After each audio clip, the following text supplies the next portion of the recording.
Welcome in to a Friday edition of Main Street Sports Today, presented by Mid-Tennessee Bone and Joint. Chris Yao and Mo Patton here on this Friday. Man, what a fantastic week it has been, as best it can be. I mean, honestly, it's been a pretty good week of shows. I'm just going to tell you. I feel like this has been one of our better weeks that we've ever had to do, at least going from home. Yeah, I hesitate to speak to it, but yeah, we've gotten some luck this week, and things have gone pretty well. And We I have. think I'll probably leave it at that. And the guests are only getting better this month. Close this month out pretty strong. Mm. And I'm pretty excited about it. That's what we in the business call a tease. We will, however, be able to get to a lot of the happenings this weekend, because there are things that are happening, a lot of stuff not happening, but you know, most of the stuff we'll get there. So today's show, closing out the week strong with TERESA Walker. She'll talk to us about some Pred stuff, maybe some Titans, maybe some Grizzlies, but we're going to get into a lot with TERESA. We've also got Caleb JARREAU, because this weekend is a massive weekend on the hill over in Knoxville. Both men and women's teams have huge matchups. And Are they both at home? no, I think Tennessee is here. Let me make sure of that, but I'm pretty sure. Women are no, they are. They're both at FCC TBA. So yeah, that's right. Both are going to be in Knoxville. It's going to be a huge weekend. So we'll talk to Caleb JARREAU about that, as well as much more. Terry McCormick's here with your Daily Titans update as well. Of course, we're going to talk about the coaching news in both college and professional ranks. We've got NFL playoffs this weekend, so we'll get you some picks from those. It's going to be a lot of fun. As per usual. Hey, Never when isn't it? Moment. That's Exactly. the real question. When isn't it? So stick around with us. It's going to be a great 2 hours. We'll get you right now, though, yesterday's results, the weekend schedule, all coming to you on the Rundown. This is the Rundown. The Friday Rundown is brought to you by Chip Walters of Exit Realty Bob Lamb and Associates. The Blue Raider Voice also wants to be your trusted advisor in real estate. Contact Chip at 615-542-1915 or through his website at choosechip.net. Chip Walters, proud to support youth sports across Middle Tennessee. Men's basketball action last night in overtime. Watched this one, by the way. Watched the final 2 minutes and overtime. Great win for Austin P. 83-80 over North Alabama. Central Arkansas. When I say shot the lights out, I mean it was like they were playing in Georgia. It was I think they shot 67% from 3-point range and 44% from 2-point range did the Bears. So 96-86 win over Lipscomb. It's Tennessee State 85, Tennessee Tech 53. They also shot really well. UTEP downs Middle Tennessee State 73-59. Ashland edges Trevecca for their first loss in GMAC play, 71-70 the final there. And the University of the Cumberlands was an 100-77 winner over Cumberland. Women's basketball, Vanderbilt 53-50 winners over Auburn. That's a big win for the Commodore women there. Tennessee downs Mississippi State 75-64. MTSU with an 81-70 win at home over UTEP. Tennessee Tech 86-81 winners over Tennessee State. Ashland downs Trevecca. Stop. What? Reagan Grimes with a double-double for the Lady Eagles in that one. Congrats to the former Ravenwood star. Mm-hmm. Ashland continues their role with a big third quarter over Trevecca, 82-61 the final. University of Cumberland 75-63 winners over Cumberland. In NHL play, the Predators outlast LA on the road 2-1. And in the association, it was the Grizzlies falling to Minnesota 118-103. Okay, so High school schedule tonight. I don't know what to tell you. These are the games that we have. They may get played, they may not. I would check your local listings as best you can, certainly before you go striking out for any of these. Double headers, 6 o'clock starts, allegedly. Hillsborough is at Antioch, Hendersonville is at Beach, Montgomery Central goes to Creekwood, Davidson is hosting Donaldson Christian, Kenwood is at Dixon County, Clarksville Academy goes to Friendship Christian, Glencliff hosts Valor Collegiate, Franklin Grace Christian taking on visiting University School of Nashville, Gallatin is at Green Hill, Cheatham County goes to Henry County. Of all of these games, I would say that one is the least likely to be played tonight. But Cheatham County is at Hickman County. STEM Academy is at Independence Academy. Merrill Hyde goes to Joe Burns. Overton hosting Hunters Lane. East Nashville is at Kip Nashville. Martin Luther King is at Lawson. Lead Academy hosting Pearl Cone. Cookville is at Lebanon. Lipscomb Academy hosts Brentwood Academy. I know Lawrence County and Marshall County are not playing. Cane Ridge and McGavock are scheduled at McGavock at 6. Riverdale at Oakland. Christ Presbyterian at Pope Prep. Providence Christian hosting Middle Tennessee Christian. Blackman at Rockvale. Springfield at Rossview. Station Camp hosts Greenbrier. Stewart's Creek takes on visiting Laverne. STEM Academy is at Stratford. Fairview is at Sycamore. Liberty Creek is at Trousdale County. Again, I know Columbia Central is not going to Watertown. Or Warren County. Yes, Columbia Central is not going to Warren County. Jackson County supposedly is playing at Watertown. Kirkwood is at West Creek. White House Heritage is at Westmoreland. White House hosts Portland. Republic goes to Whites Creek. And Smyrna is at Wilson Central. Again, this is the information that we have. If you're interested in going to any of those games, I would suggest calling the schools. Well, you can't call the schools. There's nobody there either. I don't know what to tell you. But this is the information that we have. So. That's right. And it's the same for Saturday. Pleasant View Christian at Central Baptist at 6. East Nashville at Ezel Harding. Do we know about Zion Christian and Franklin Road Christian? That game is being played, apparently. It is still scheduled for now.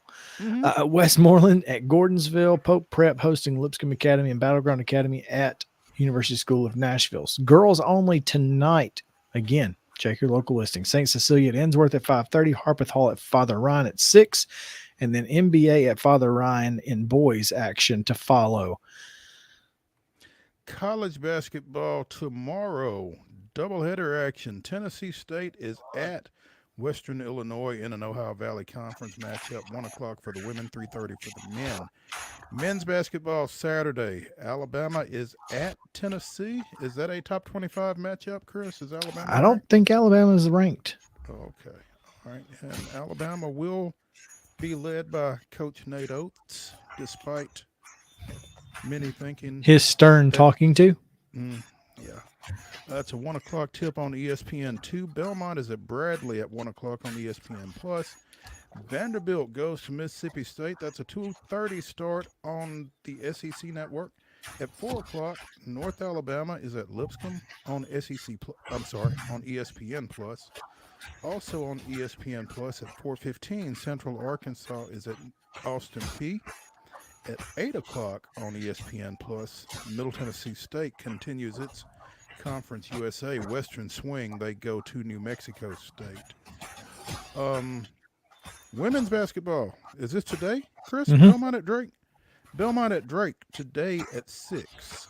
Tomorrow, women's basketball action. Lipscomb is at Austin Peay. That's a 2 o'clock tip on ESPN Plus. Also at 2 o'clock, also on ESPN Plus.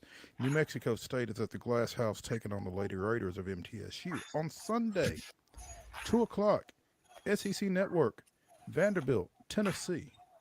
Both 3-1 in conference play. Is that right? 3-1, 4-1? And again, we'll be talking here in a little bit to Caleb JARREAU about that one. Also at 2 o'clock on ESPN Plus, Belmont is at Northern Illinois. No, Iowa. I'm telling you, we can't get Illinois and Iowa right this week. No, we really can't. Belmont at Northern Iowa. Good catch there. I caught that. In the association, the Grizzlies go to Chicago, taking on Dibbles. Saturday, 7 o'clock tip, Bally Sports Southeast, and on Bally Sports South, Saturday at 2 o'clock. The Predators go out west, taking on Arizona. That is your rundown.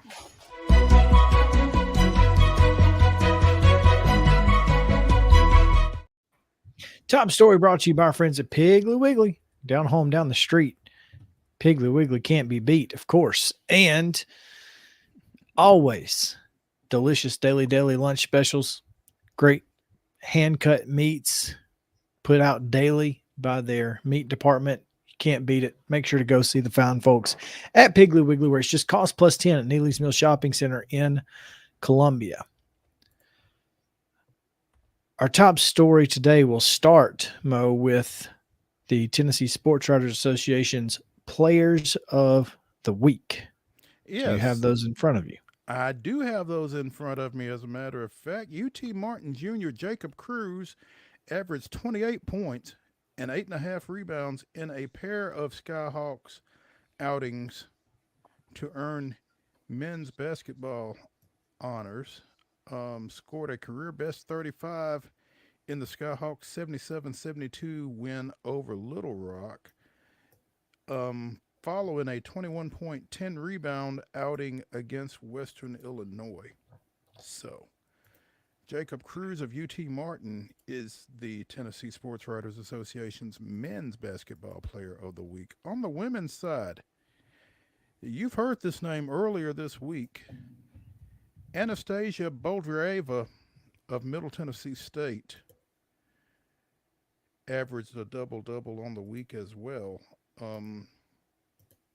Scored a career-high 32 points with 12 rebounds against Louisiana Tech, helping them to an overtime victory down in Ruston, and then had a 15-point, 10-rebound effort against Sam Houston State. For her fifth double-double of the season, making her the first Lady Raider to put up back-to-back double-doubles in, 4 years. So, wow. So with that, Anastasia was named Tennessee State Player of the Week by the TSWA. She was named Conference USA Player of the Week, and she was named the Ann Myers Drysdale National Player of the Week, or one of 5 by the U.S. Basketball Writers Association. So I guess that's a triple crown. Would be real hard to earn the last 2 of those without earning the first one. Well, now you say that, but I'm just saying well, it has happened. Well, Dalton Connect was the Oscar Robertson U.S. Basketball Writers Association Men's Player of the Week this week. And yet, we have Mr. Cruz from UT Martin. So, you know, it's interesting because you don't see a lot of Tennessee Vanderbilt folks winning these awards at the TSWA level. And I'm not saying, I mean, I don't know why, but I'm not necessarily sure why either. I don't know if they just don't get thought. I don't know. That's interesting. Mm-hmm. Things that make you go. Things that make you go, Yeah. I don't know. Anyway, now that we've got that out the way, yes. The Braves are again hosting a is it a preseason exhibition type, kind of like what they do at First Horizon, with a Ralph Garr, Bill Lucas HBCU Baseball Classic at Coolray Field, home of the Gwinnett Stripers. 1P, not 2. 1P.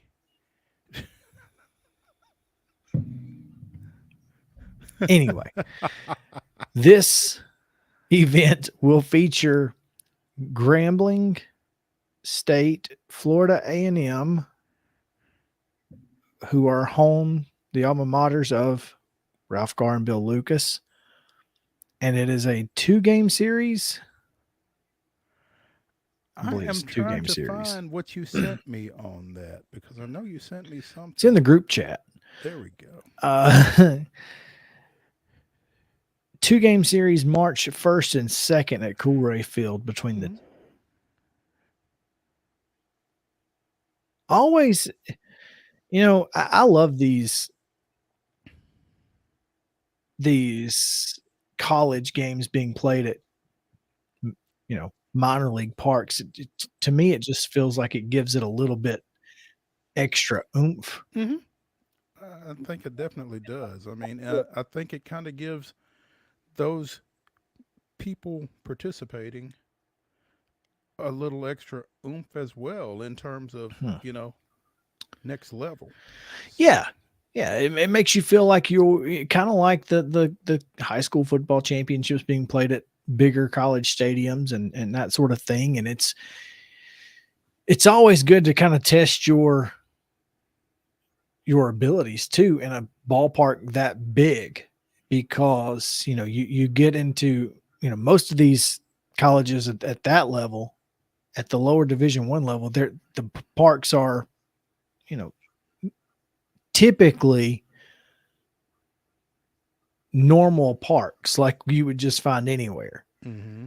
These things have big foul ground areas. They've got, they've got actual bullpens, and not everybody has that. So you get that, you get that little extra level of excitement, a little extra level. And for the Braves to be a part of this and, kind of be really involved, it appears, obviously helps increase the visibility. Absolutely. Yeah. In the release, it says, designed to highlight baseball programs at the historically black colleges and universities in the Southeast. This showcase is an extension of the Atlanta Braves' efforts to foster the next generation of diverse baseball players. The Classic serves as an opportunity to expose student athletes, support staff, and coaches to a major league setting. So, again, kudos to the Braves for their efforts along those lines. And of course, honoring Ralph Garr, the Braves Hall of Famer, who still holds the record for highest batting average, by the way, as a Brave. And Bill 317. Highest career batting average? Highest career batting average as a Brave. Okay. All right. And I believe Bill Lucas may have been the first African-American GM in Major League Baseball. Yes. He was. Mm-hmm. And helped the team move to Atlanta. Was part of that group. So there you go. You can never go wrong when you're honoring guys of their stature. Yeah, I mean, any time you have the opportunity to honor a first or a Hall of Famer. Yeah. So I mean, it's a really good opportunity. Again, March 1st and 2nd, not too far away. Make plans to go today if you want to be a part of that. Again, it's in Gwinnett, Coolray Field. Braves hosting. So should be fun.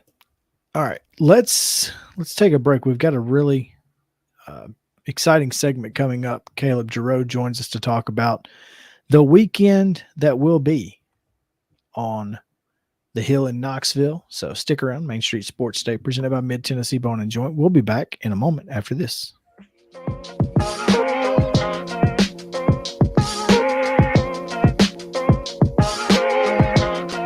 Mid-Tennessee Bone and Joint treats your orthopedic injuries and existing conditions. Our trained physicians will get you back in the game faster. Contact us at 931-381-2663 or www.mtbj.net. With Lee Company technology, the best handymen are hands-off. Lee Company techs have been using visual findings and other smart technology tools for years to add transparency and virtually take customers along. You see what we see, whether we're in a crawl space or on a roof. With Lee Company, technology helps us help you, no matter what's happening in the world or at your house. Jones & Lang Sporting Goods here in Columbia has been outfitting teams, officials, and anybody else from T-ball to college for 50-plus years. Be sure and check them out at 931-388-8060 or online at jonesandlang.com. Jones & Lang Sporting Goods, the look of a winner. Zion Christian Academy, zioneagles.org or 931-388-5731. You can schedule your appointment. Go tour their campus. It is beautiful over there, and you're definitely going to want to see it. Again, it's zioneagles.org. Give them a call, 931-388-5731, and schedule your tour today. Custom Stone Handlers supplies over 600 distributors and suppliers with quality stone products. Along with River Stone, we produce and distribute over 100 building, landscape, and other bulk products. Our goal is to provide quality products, service, and partnerships to ensure our customers' success.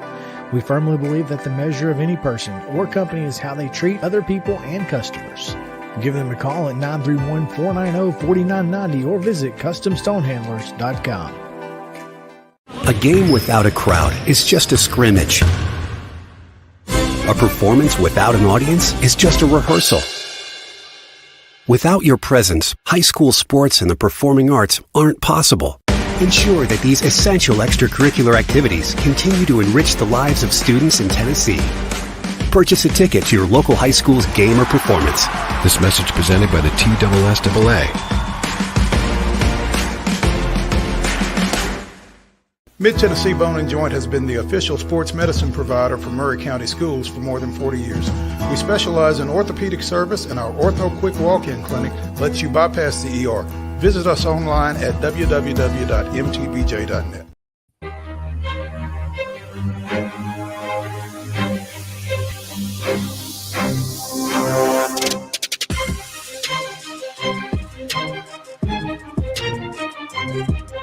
Welcome back in Main Street Sports Today, presented by Mid-Tennessee Bone and Joint. Chris Yao, Mo Patton here on this Friday edition as we roll into the weekend and hopefully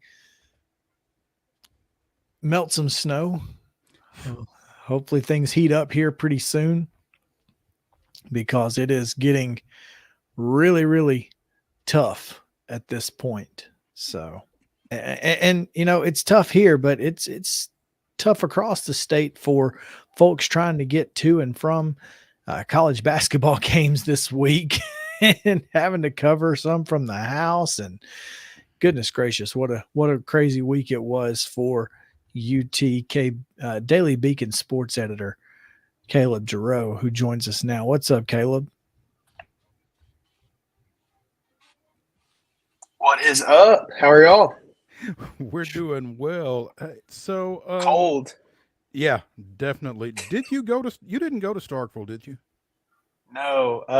The team ended up having to fly into Meridian because they couldn't fly, I guess, to the airport closest to Starkville and then drive the hour through the ice. So getting out of Knoxville is one thing. Then you'd have to drive through ice in Alabama just to get to Starkville. But I did not make the trip. Probably a good call. Yeah. Good game, though. Yep. Good game for them for sure. A big turnaround, like just about every other SEC game. They've had a double-digit deficit in every SEC game this year and have only lost one. So they keep the blood pressure high when they're playing and clearly know how to orchestrate a pretty good comeback. They're getting a little too comfortable playing from behind, though, aren't they? Yeah, I would feel so. It ended up biting them at Texas A&M. Rakia Jackson didn't have her normal game in that game as well.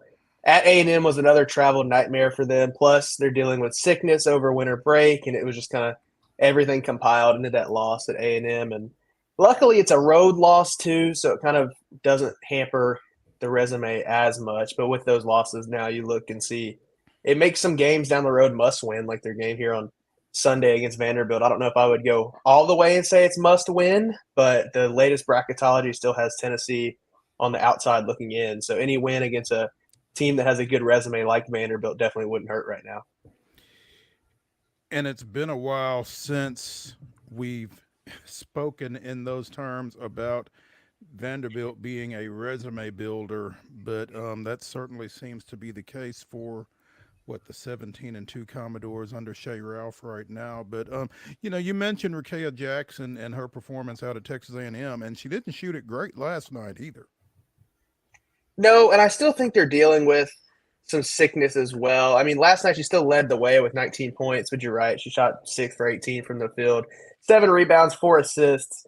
I feel like at some point this team, and we saw it when Rakia was injured as well, at some point this team is going to have to find reliable scorers outside of Rakia Jackson if they do want to make a run in March. Because at the end of the day, I mean, it's basketball. If Rakia Jackson comes out and has a bad day, at this point right now, it kind of dooms the team because you don't have a reliable scorer who can step up. You're getting there a little bit. Kaya Wynn had a really good night, kind of still learning the point guard position, but she naturally played at the wing so she can get downhill and kind of get the ball in the hoop. So you hope that there's some reliable scorers that come outside of Rakia Jackson. But, I mean, she still ended up with 19 points in Mississippi State, and at the end of the night, she posed for a picture with some of the papers the Mississippi State fans had with her jersey on it from when she played at Mississippi State. So she was fired up, I'm sure, like you said, not an efficient night, but enough to get the job done. And really, it was their defense that ended up winning that game at Mississippi State and Starkville. I mean, you come out in the third quarter and give up 5 points to the Bulldogs. That's a big difference from giving up 20-plus in the first quarter and being down by 13 at one point. So makes it a lot easier if Rakia shoots bad, but your defense is stopping Mississippi State. How much is Destiny Wells' inavailability impacting this roster? I think the big thing with her, when she was in, she wasn't playing to her potential like a lot of people saw her play at Belmont when she almost beat Tennessee a couple years ago. But for the biggest thing now is your point guard number 2 option. The point guard position is thin regardless. You have Jasmine Powell, who's kind of been more consistent this year, but she's still building her consistency. She kind of impacts the game everywhere, defense, offense, can score at all 3 levels.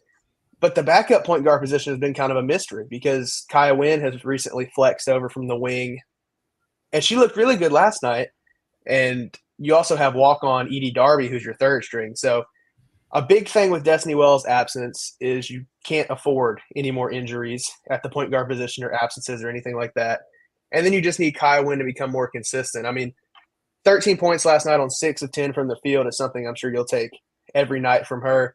The big thing for her is she'll come out similar to how she did last night with 0 turnovers and kind of look good, but then she'll follow it up with a 6-7 turnover game where she gets sped up again and kind of looks more like freshman, sophomore Kaya Wynn instead of the junior, and they're trying to turn her into the point guard. So Kelly Harper talked about it a little bit today too when we talked to her earlier over Zoom that Kaya she's super smart learning the position, but there's still growing pains to move on. It's just, I know for me, I would not want to learn how to play point guard in the middle of the SEC slate. So, but she looked good last night, and hopefully she can continue that because, like I said earlier, at some point, Rakia Jackson is going to get doubled and tripled every game, and you're going to need somebody else to hit shots.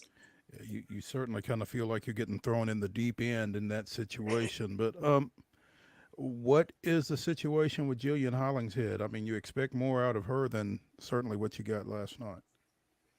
Yeah, and I asked Coach Harper about that today. She said similarly, like last night, Tamari Key was just playing so well that they didn't have a spot for Jillian Hollingshead on the floor. And she's also said previously that Jillian Hollingshead kind of has the same game as Rakia Jackson. She would rather face up than have her back to the basket in the post. And Rakia Jackson likes to do the same thing.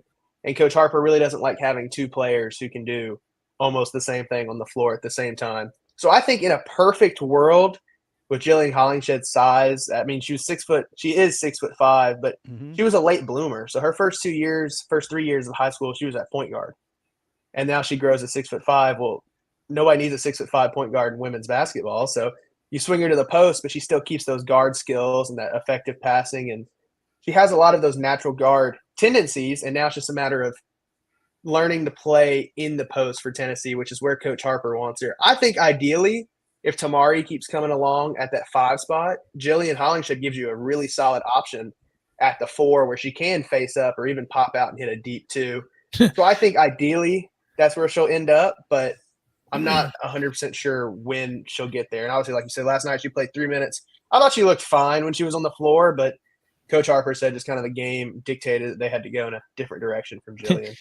Any more injuries at point guard, though, we might have to There have you her. go. You might have to have a 6'5" That is point true. guard. And I feel like there Yeah. are worse options. There may be. Yeah, exactly. I mean, anytime we've watched practice, you can tell that she has guard tendencies just going through the drills. Watching her warm up, she dribbles the ball very well for a 6'5" post player.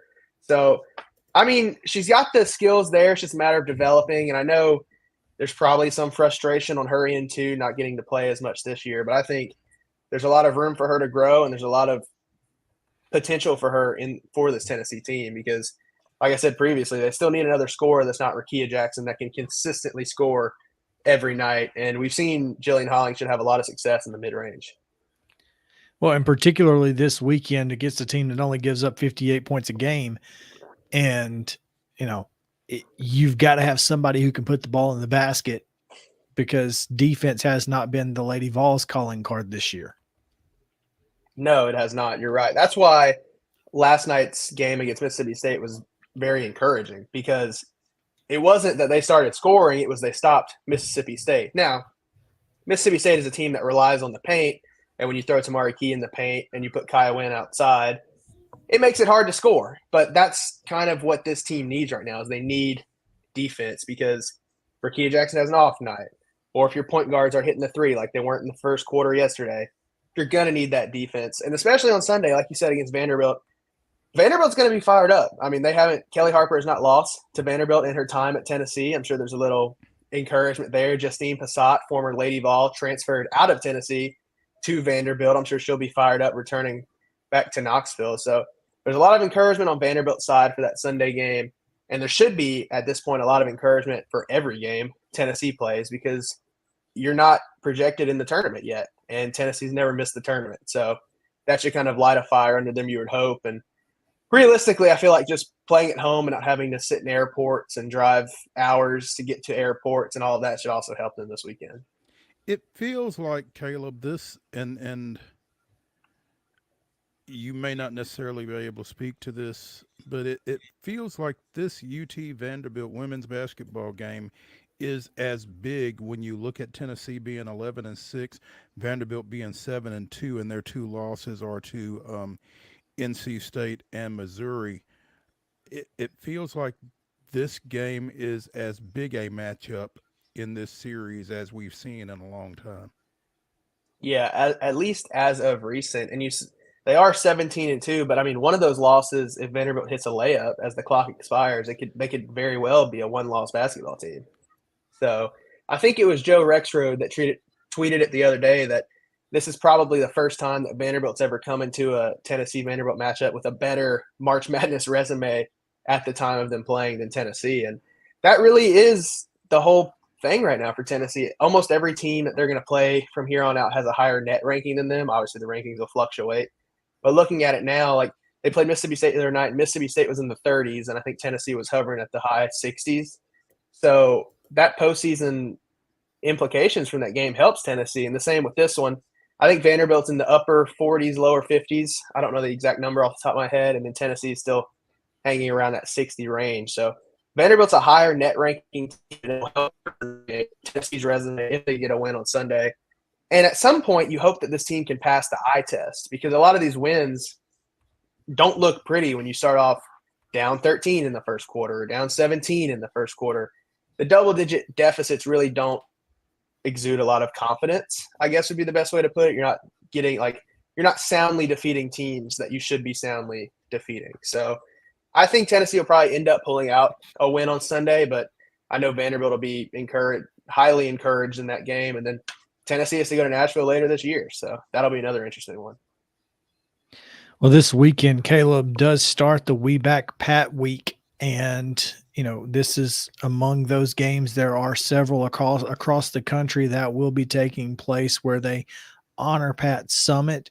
And that includes, as you can see there on their screen, Ole Miss, Georgia, South Carolina, A&M, and then Arkansas, LSU, all on Sunday, along with, I guess that's St. John's and Rhode Island.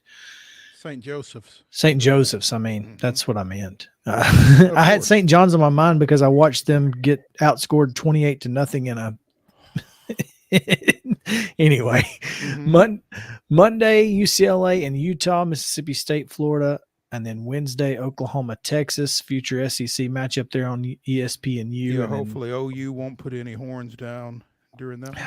Oh, goodness gracious. And then Thursday, Sunday, and Monday of next week as well. Plenty of games to honor Pat Summitt, including Tennessee, Ole Miss on next Sunday, and Vanderbilt, South Carolina as well.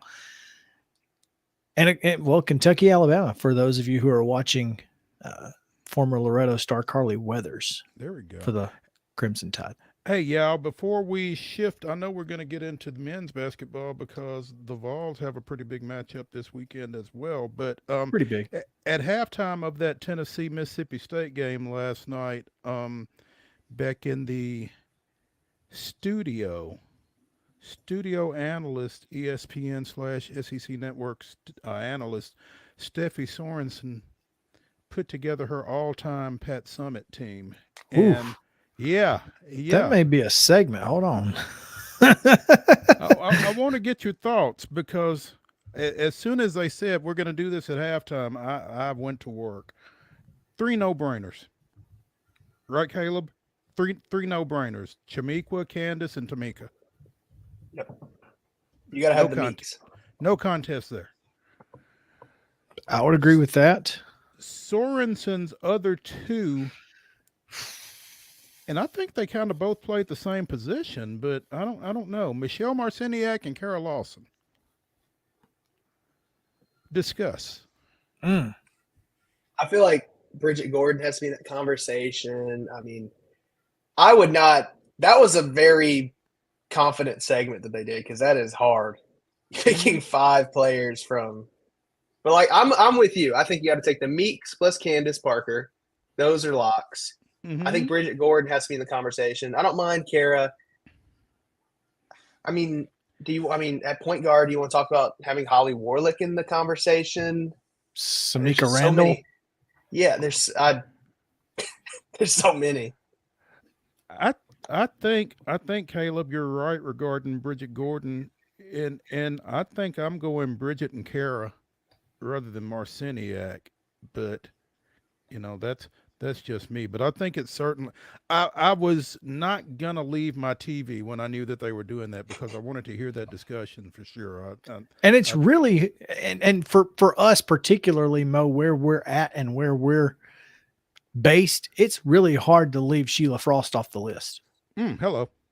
Pulaski, Tennessee. I mean, good point. But what are you going to do when you have 5?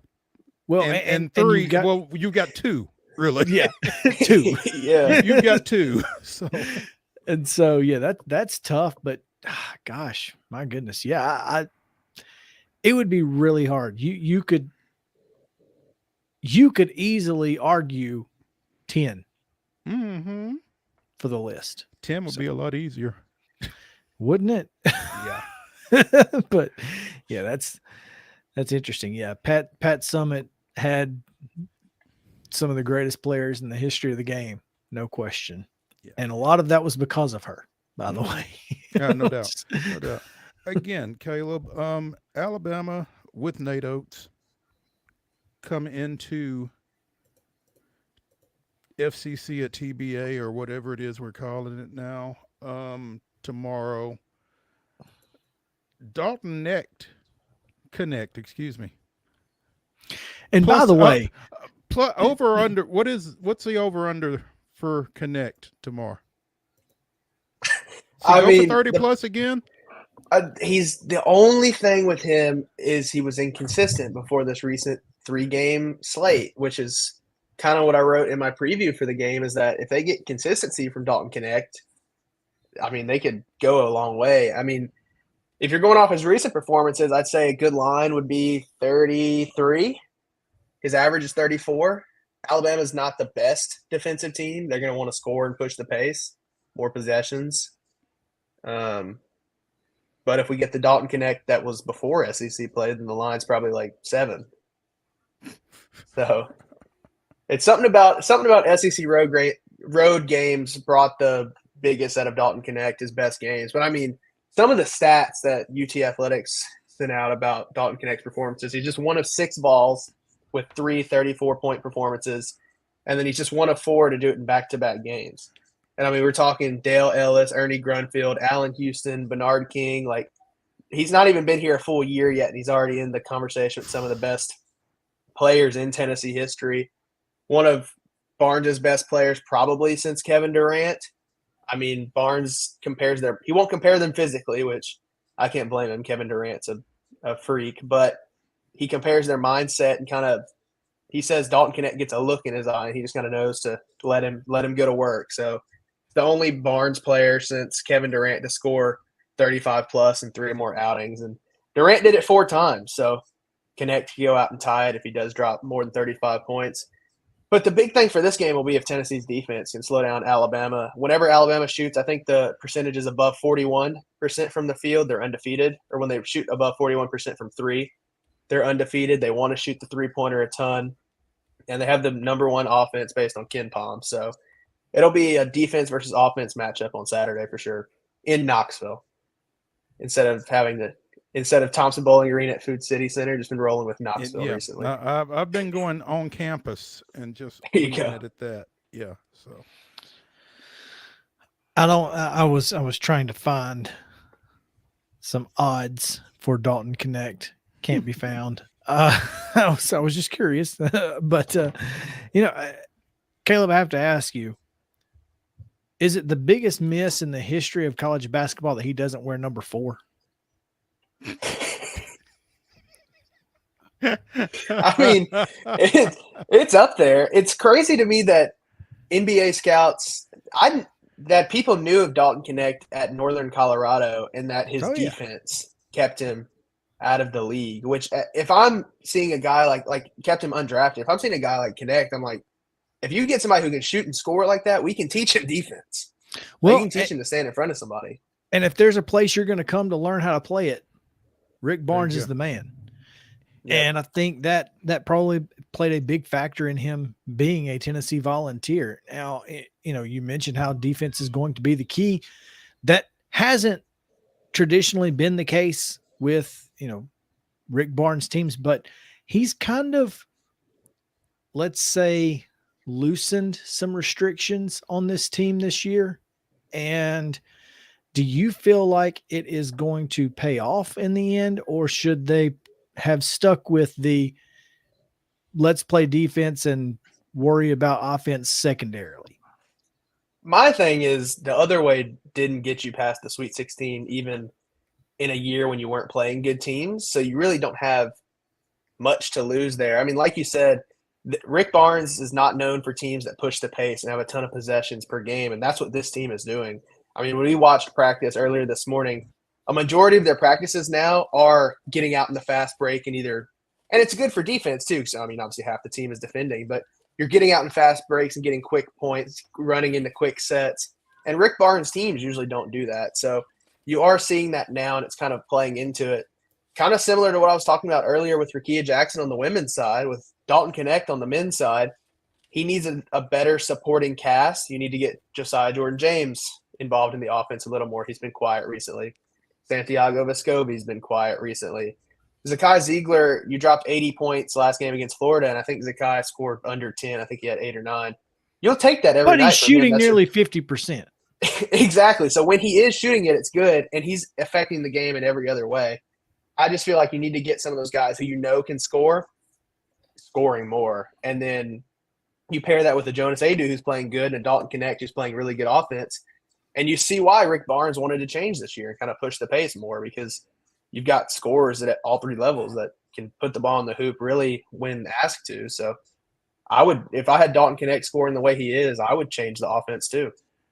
And I think, Chris, to your point, I think you see coaches, I think the best coaches kind of evolve, particularly with their talent.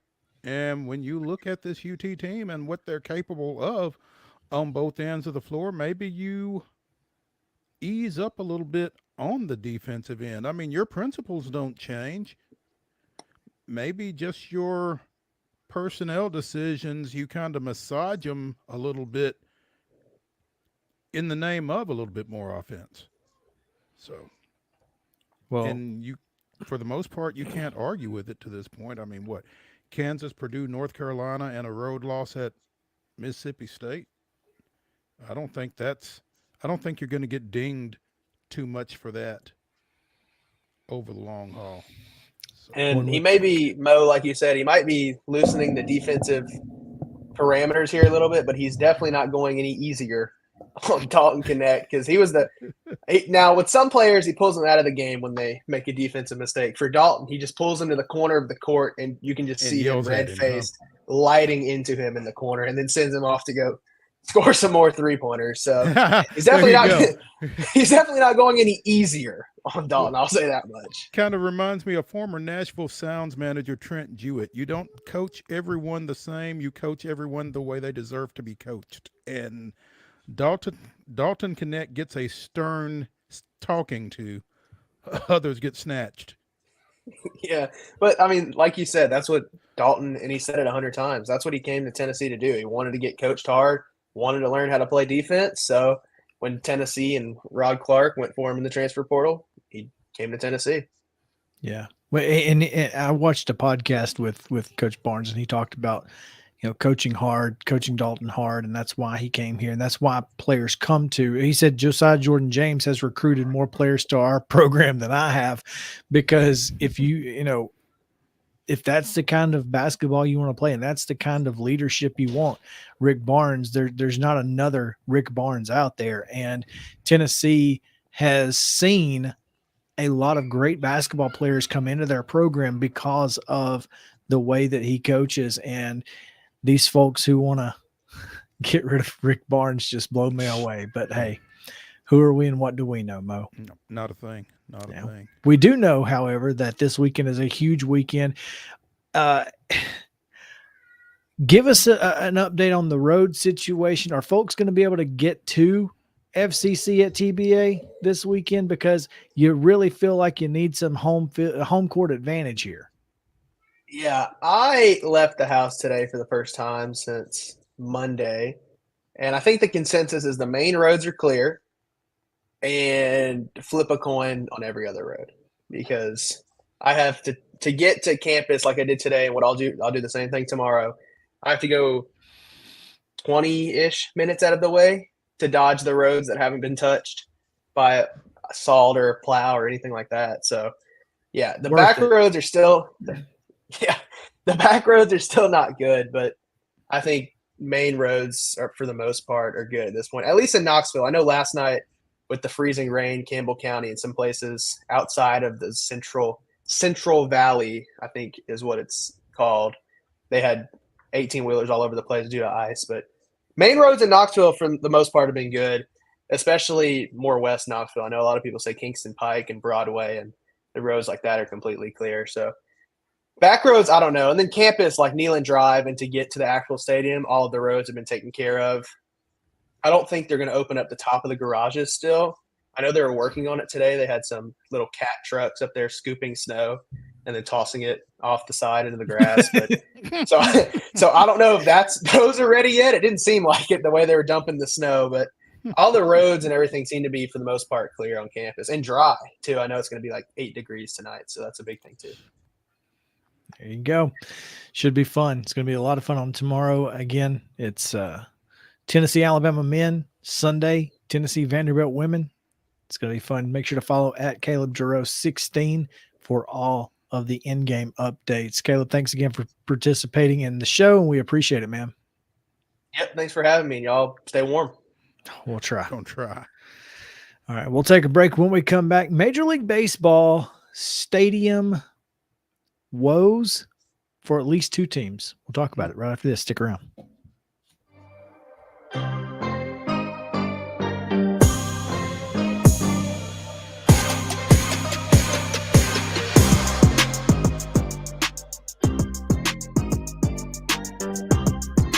Mid-Tennessee Bone & Joint treats your orthopedic injuries and existing conditions. Our trained physicians will get you back in the game faster. Contact us at 931-381-2663 or www.mtbj.net.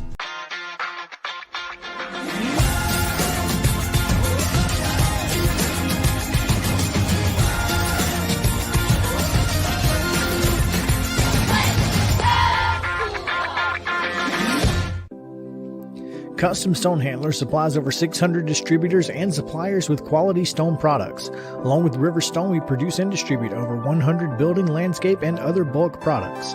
Our goal is to provide quality products, service, and partnerships to ensure our customers' success. We firmly believe that the measure of any person or company is how they treat other people and customers. Give them a call at 931-490-4990 or visit CustomStonehandlers.com. A game without a crowd is just a scrimmage. A performance without an audience is just a rehearsal.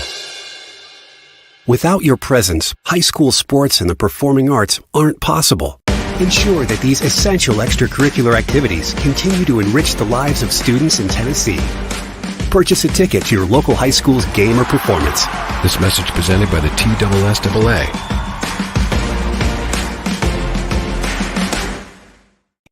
With Lee Company technology, the best handymen are hands-off. Lee Company techs have been using visual findings and other smart technology tools for years to add transparency and virtually take customers along. You see what we see, whether we're in a crawl space or on a roof. With Lee Company, technology helps us help you, no matter what's happening in the world or at your house. Piggly Wiggly, located in Neely's Mill Shopping Center, is Columbia's locally owned and operated Cost Plus 10 grocery store dedicated to serving the community with low prices and smiling faces. Piggly Wiggly offers fresh, hand-cut meats daily as well as daily hot plate lunches from their deli counter. You're certain to see smiling faces and a helping hand when you're here at Piggly Wiggly. Come by and check out our fresh produce, high-quality meats, and more. Down home, down the street, we'll see you at the Pig. Mid-Tennessee Bone and Joint has been the official sports medicine provider for Murray County Schools for more than 40 years.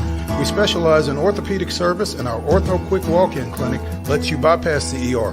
Visit us online at www.mtbj.net.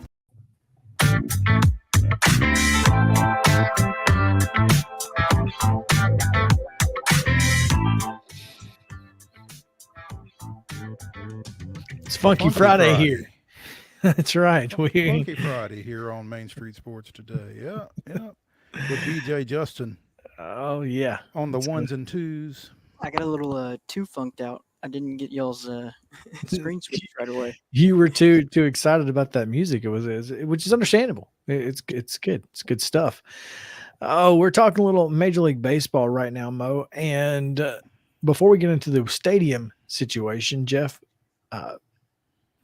Passan says that Josh Hader is headed to the Houston Astros. 5-year, $95 million contract, which makes him the largest present-day value contract for a relief pitcher in baseball history. And I don't know if you remember this or not, but the Houston Astros general manager is former assistant GM Dana Brown of the Atlanta Braves. Just seems like a really weird thing for a former Braves front office person to do, is spend a lot of money on a closer. Well, maybe the money is different. You know, everything in Texas is bigger, so yeah, there is that. Yeah, but I'm just glad to see Josh Hader in the other league. Yeah, not having to face him until potentially a World Series matchup would be fantastic. Or an interleague game, I guess. But I mean, it certainly lessens the possibilities of seeing him before the World Series. Right. So yeah, that's interesting. I guess the Astros were not as enamored with our boy Smith. Oh, Will Smith? Yeah. Well, he's with Kansas City, Kansas right? City, yeah, he's in Kansas City now. So Kansas City is going to win the World Series this year. I mean, Heather Williams has to be happy. It's what I'm told. Yeah. That seems to be how things are going. So yeah, Josh Hader headed to the Astros, which is wild, but You know, there's still a lot of free agents out there who are not going to be free agents by the beginning of the season, who have no business being free agents right now. Like, I am so confused about free agency in baseball, but it's nuts. But before, well, we don't really want to get into that because I want to talk about this. The Oakland Athletics. We have talked about it. Where are they going to play post 24, Mo? Maybe they're going to be like the bingo long traveling all stars and motor kings. Maybe they're just going to play all 162 on the road. I don't know. Well, according to Margaret Fleming of Front Office Sports, Oakland A's executives are touring AAA ballparks in Sacramento and Salt Lake City this week. Oof.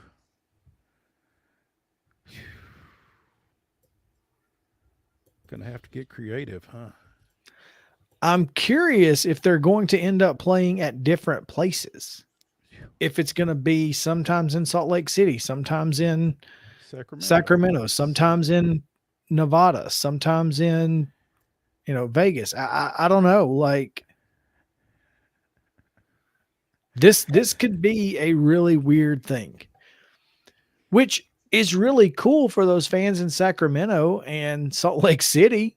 Here's what I'm wondering. As averse as newspapers are to cover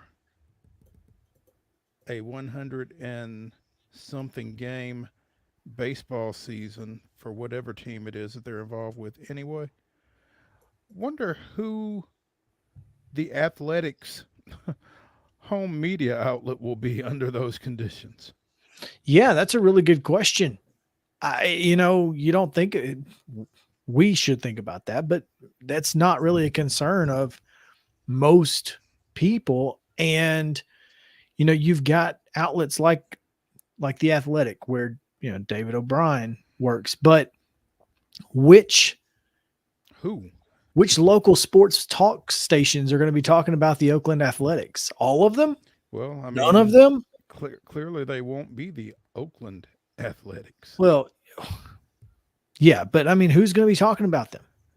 I don't know. Is Vegas going to be talking about them? Is Salt Lake? Is Sacramento? All of the above? I mean, I don't know. Vegas would be kind of where you would feel like home base would be. That's where you're going to have your offices. Well, yeah, I mean, that's where they're going to be eventually, I guess. So maybe that's the key. Does what's the Las Vegas paper? The Review Journal. Yeah. Is the Review Journal going to send folks to Sacramento and Salt Lake City on a regular basis to cover this baseball team? Not me. And if you're a beat writer, do you want to do that? If you're a player, do you want to do that? You're never home. Wherever home is. There is no home. That's tough. I mean, you're going to see a bunch of Athletics on one-year contracts this year. How wild is that? It's pretty darn.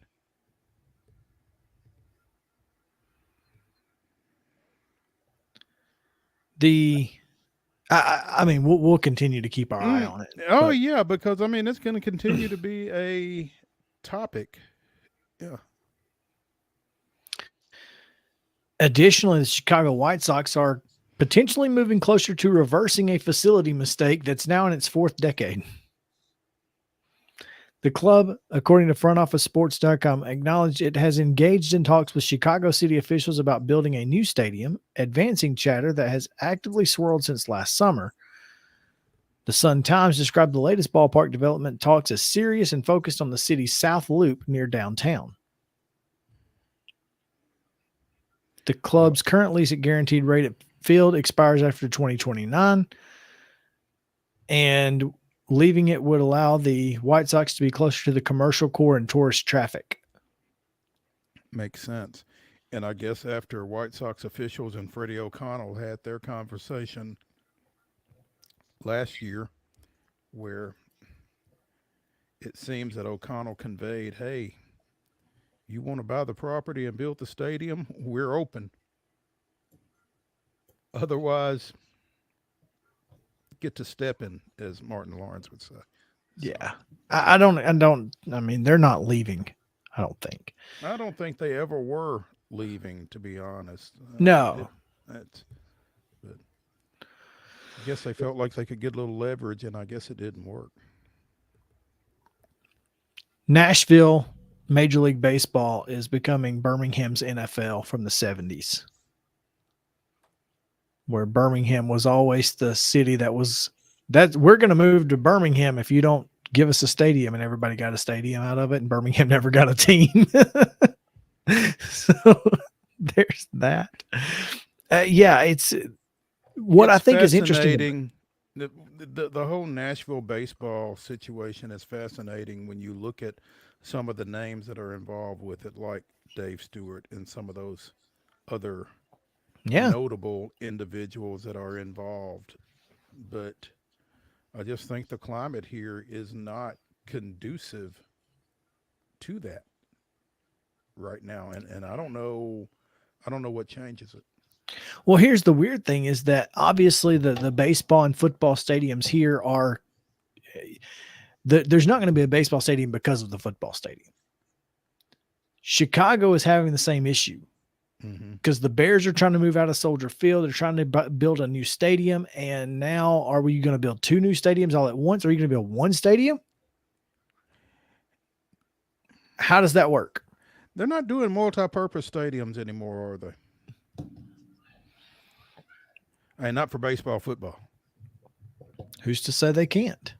I don't know.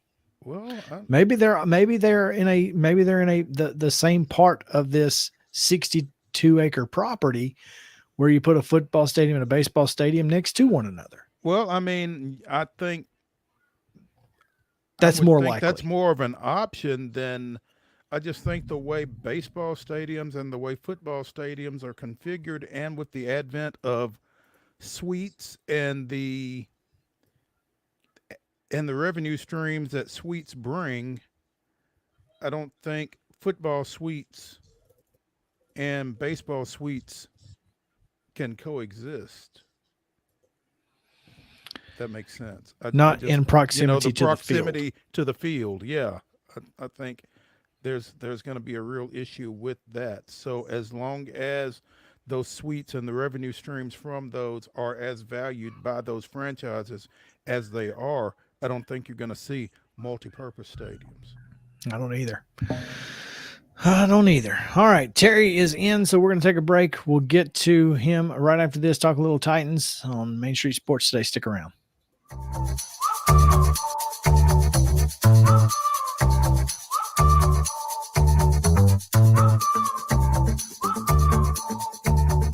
He shoots and he scores!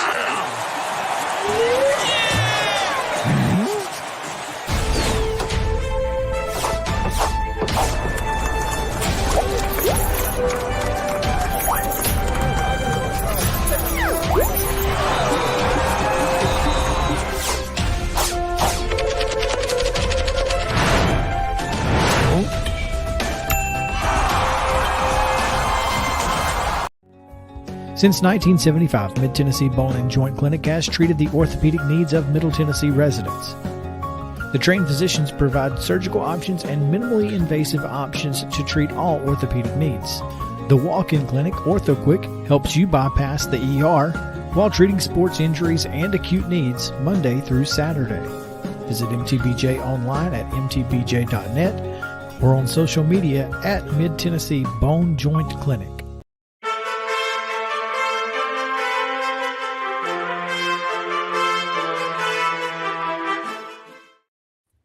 Welcome back in Main Street Sports Day, presented by Mid-Tennessee Bone and Joint. Terry McCormick joins us now for your daily Titans update-ish. Terry the Titans have interviewed now 8 people. Who's left? Well, they still have to interview the 2 Detroit guys. I think Aaron Glenn was supposed to go today. Ben Johnson still got to go. And then another name cropped up on the list yesterday. Reported that they're going to talk with David Shaw, former Stanford coach, a longtime coach there, who kind of cut his teeth as an assistant in the NFL before joining Jim Harbaugh at Stanford and then taking over the head coaching role once Harbaugh went to the 49ers. How long has he been out of coaching now? I just looked that up because I knew you'd ask. He resigned after the 2022 season at Stanford. So only a year. It kind of seems longer than that for some reason. Longer. Yeah. Maybe because he was at Stanford. That's interesting. On a scale of 1 to 10, and Terry, you may or may not be able to answer this. This might be a dumb question. How serious a candidate would you think David Shaw is for this or any other NFL job? And maybe that varies from team to team. So, well, I think, yeah, it's kind of a hard question to answer, but I think that maybe he got the batteries recharged with some time off. The Chargers, I think, interviewed him, and he interviewed for the Broncos last year. So he's keeping his name out there at least for if any opening comes available that he fits. He was widely hailed for the work that he did at Stanford, with Andrew Luck and all. And then things kind of leveled off after a while. And his name kind of fell off the coaching radar, I guess, because he was kind of entrenched at Stanford. But I think the guy's a pretty good coach and certainly fits the criteria of an offensive mind, like we've all been saying that they need to go after. I guess my concern, and I don't know if it's as much a concern as it is a reflection of other people's concerns, maybe. I think that there's a question out there of what he did with whose players, Harbaugh's versus his necessarily at Stanford. I think he's a pretty good coach as well, but I think he's pretty polarizing along those lines. So I'll just be interested to see, what momentum there is behind him getting an NFL gig. Yeah, I agree with you completely. By the way, it looks like one of the names is off the list now. It looks like the Raiders are going to keep Antonio Pierce as their guy. So cross him off the list, as they said in Major League. So long? I don't know. I think maybe they probably wanted to make a run at Harbaugh or somebody and then realized that wasn't going to happen. Who knows? Maybe that's the reason. And I guess they will characterize it as doing their due diligence, but yes, it just. But if you're really doing your due diligence, don't you do like Bill Belichick, like Robert Kraft did with Gerard Mayo, and just say, "This is our guy. He's been here. This is who we're rolling with." Well, does it make you feel better though if you say we talked to other people and he was still the best guy? That's the way they're going to spin Maybe it. So it makes you feel better as a fan. That's the way they're going to spin it. We went out and we, tested the waters, and we realized that the best person for this job was right here all along. We scoured the four corners of the earth. Mm-hmm. And yep. Interesting. Terry, have you heard anything more regarding Vrabel's West Coast visit? Well, the Chargers yesterday, it's been said that the Falcons and Seahawks are also on his radar potentially, or that he's on their radar, I guess I should say. But it certainly sounds like the Falcons may be working hard to get Belichick to come down there. Now, whether it's Belichick, whether it's Vrabel, whether it's Chris and Mo coaching the Falcons next year, they're going to need a quarterback, and they don't currently have one. So whoever takes that job better have a plan to get somebody under center that's better than Desmond Ridder or Taylor Heineke. I felt like Seattle was going to be a Mike Vrabel player just from the proximity in time from Vrabel's firing to Pete Carroll no longer being there. It might have just been strictly coincidence, but when we had Steve Lehman on that day, and he talked about teams that may not necessarily be considering a coaching change may suddenly consider a coaching change as a result of Mike Vrabel being on the market, and the next day Pete Carroll was out. So Yeah, I mean, it's very interesting timing to me. yeah, it very is, very much is interesting timing. And I think, when you're talking about the Seattle situation, it's a team that with a tweak here or a tweak there could very easily be a playoff contender again. They finished 9-8 and lost out on tiebreakers, I think, to the Packers. And so when you're looking at those situations, we know that, Vrabel probably is not up for a major rebuild. Don't think he wants to go coach the Panthers unless there are no other options available. If he wanted a major rebuild, he could have acquiesced to Amy Adams Strunk and had that here. So, my question is this. How much of putting the band back together does he do if he gets a job somewhere with one of these teams? Henry, Tannehill, Autry, two or three of the bigger names that are free agents here that may or may not be back, most likely not. So what would you think a Vrabel situation would look like in terms of spaces for those guys? I think he'd make space for Derrick Henry. You would think. Yeah. So. And Danico Autry. And if he's in Atlanta, Ryan Tannehill. So there you go. It's going to be interesting, I think, to see where he lands. And this entire cycle is interesting. And I happened to trip on an article on Yahoo Sports last night. Chris, I think I sent it to you. I can't find where I sent it to you, though. But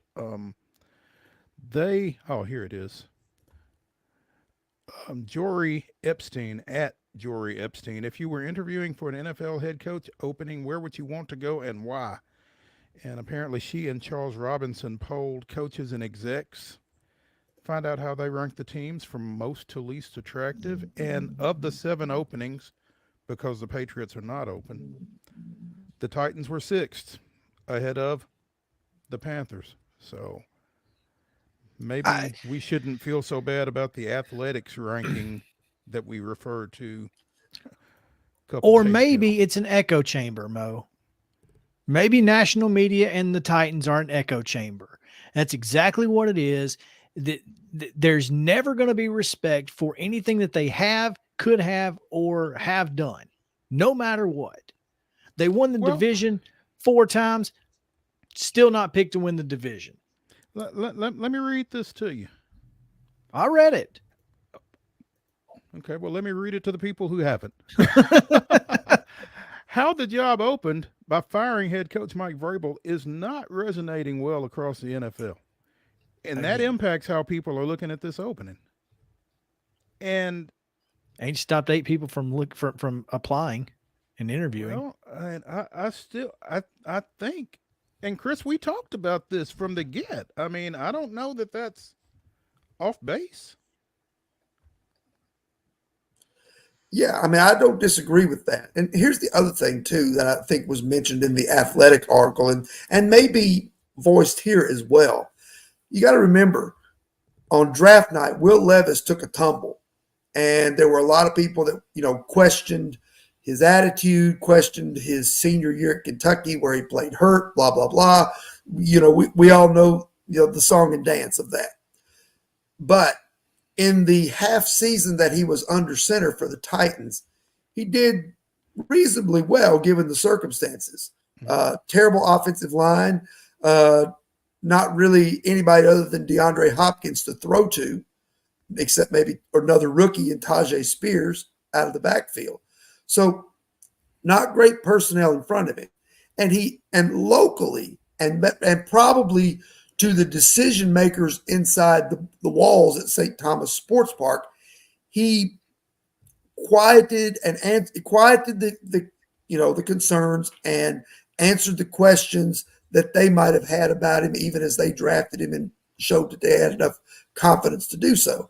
But if you are out there and you're in Seattle or Los Angeles or Atlanta or anywhere else other than right here in Nashville. And, except for the flashes against the Falcons and the flashes against Miami on Monday Night Football, you probably still have some of the same concerns and issues that lingered from draft night about Will Levis because your organization passed on it. So maybe that's where some of that lies. Just the fact that he didn't, that the Titans are a small market team. They were not a contender, and he only got half a season to show what he could do. Yeah. All right. There's our Titans coaching situation check-in. Terry, tell us about Zen Sports. The new sports betting app exclusively in Tennessee the last few months, and I'm excited to share with you some big news. Now, when you sign up for a Zen Sports account, you will receive up to a $1,000 no-danger first wager. That's right. When you place your first bet in Zen Sports with up to plus 500 odds, you can be reimbursed for the amount of your bet up to a $1,000 maximum within 24 hours if the bet loses. And there's more good news. Zen Sports is rolling out its brand new VIP rewards program.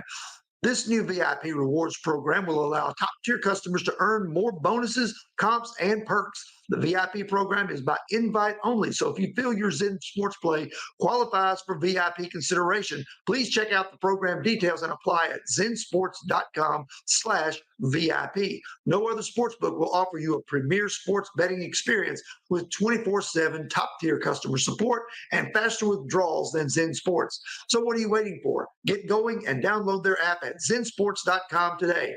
Zen Sports, betting just got better. Gambling problem? Call 1-800-889-9789. Terms and conditions apply. Must be 21 and older and in Tennessee to bet.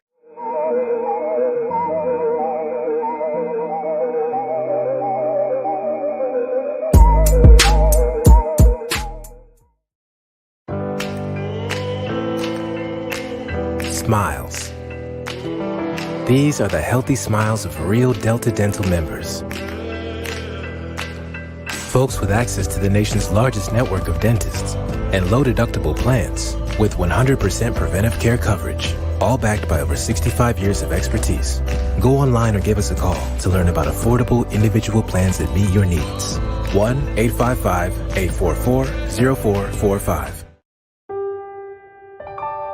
This holiday season, the largest lantern festival in the country returns to Nashville Zoo.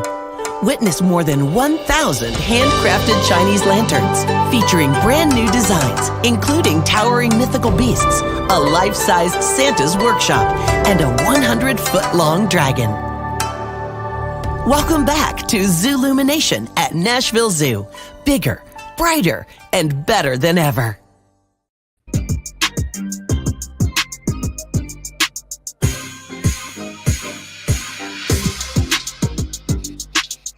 Welcome back in Main Street Sports today, presented by Mid-Tennessee Bone and Joint. Chris, Mo Patton, and Mo. I don't want to get off into the weeds of this too much, but I do want to read this from Jake Robertson at Glory Day Sports. 6 years ago today, the odds to become the next Tennessee Titans head coach: Mike Vrabel plus 300, John DeFilippo plus 400, Matt LaFleur plus 400, Jim Bob Cooter, Fayetteville legend, Lincoln County legend, plus 500, Steve Wilkes plus 500, Frank Reich plus 750, and Jim Schwartz plus 750. Oh. Only it's amazing to me, the names of that list and how badly they could have screwed up that hire and didn't. Gracious. Oh. The only name on this list that you would rather have had than Mike Vrabel might have been Matt LaFleur. Maybe. And that's it. Maybe Steve Wilkes. Well, I mean, yeah, you can't really judge him on what happened at Carolina. In Carolina. Or at Arizona. But yeah, they got the hire right. You got to give them credit for that. Of course, when you look at that list, it feels so obvious. But we've got, obviously we've got the benefit of hindsight, but still, goodness gracious. It's nuts, man. Just nuts. Anyway, You talk about dodging multiple bullets.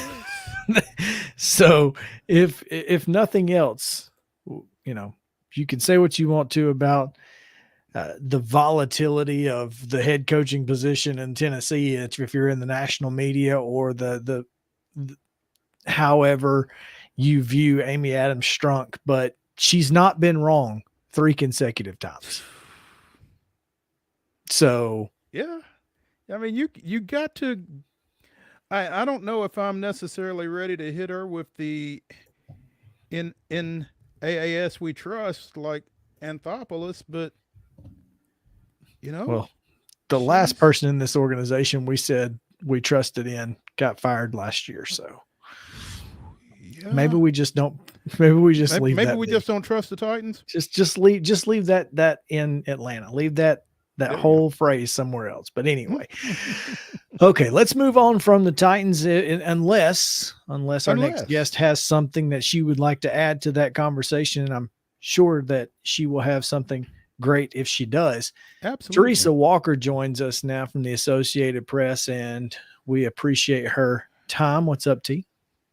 Well, I'm trying a new setup, guys, because I know looks good. Thank you. It usually looks like I'm coming to you from a cave. So it's like I'm trying something a little different, show off a different portion of my office. Some hardware back there. I'll be adding another one later this year, 555 time Tennessee Sports Writer of the Year. So one for the thumb.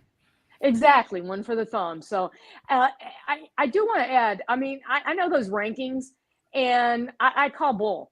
I mean, because so does Yao. Well, here's the thing. So much of it is designed by outside perception. And I heard a little bit of Terry there. There's a lot of people who, probably kicking themselves for having skipped on Will Levis, because those of us who've seen him in person and know how bad that offensive line was, we saw, I mean, I've covered a lot of rookies in my 27 seasons with this franchise. And I know what they've got to work with. And I see something that they can absolutely work with in Will Levis. He acts like an NFL starting quarterback, and he navigated a locker room where he wasn't the starter when he came in. He was number 3 on the depth chart. And, and then you still had the veteran, just over there in the locker room. It's an awkward situation to navigate. And, he showed the leadership that he could as he could.